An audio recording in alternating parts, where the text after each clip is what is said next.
Spider-Man 2, according to me, is the best Marvel movie ever. Better than the whole of the MCU. Yes, and before you say Tom Holland is better, stop. Just stop. Listen to me for once. There's a reason why I'm stating this is a masterpiece.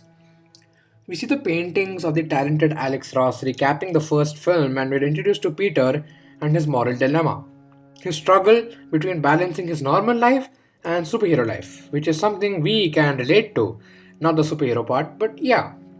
But the whole movie just shows us that Peter's life sucks.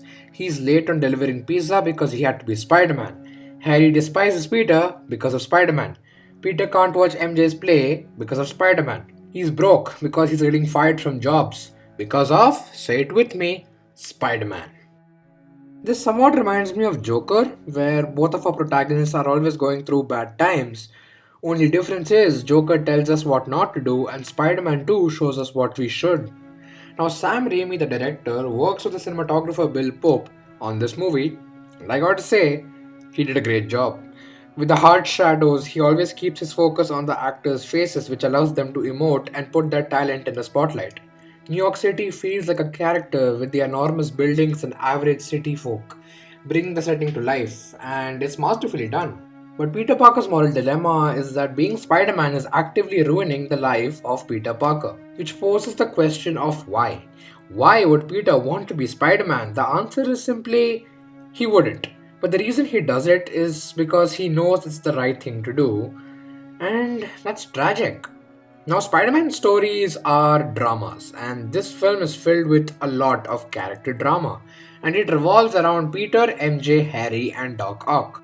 Peter's failing in his jobs and his relationships with Harry and MJ, and his idol Dr. Octavius becomes a monster.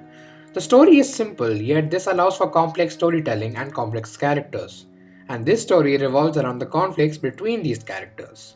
Now, the villain Otto Octavius is great because deep down, without those four metallic arms, he's just a good man. And I find that beautiful. I love Dr. Octopus's character arc in this film because, in the end, Peter isn't trying to defeat Doc Ock, he's trying to redeem Doc Ock. And he sacrifices his life and dies with his dream, and he doesn't die a monster. Now, the action is great. Some of the best in superhero film, actually.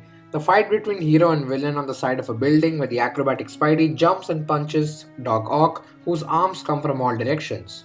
And that fight breaks into the ever so amazing and iconic train fight scene, where it breaks into Peter stopping the train, and then comes a beautiful scene where the people of the train figure out Peter's identity, but they don't plan on telling anyone. They're good people, and this is exactly what Peter needs. After all the cruelty Peter has been through, these people remind him that there's still good in the world, that people are worth saving.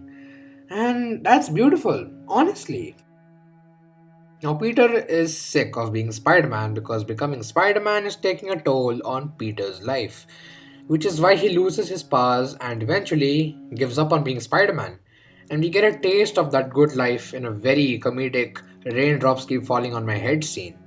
Peter's grades improve, he has time for others, and it's overall better.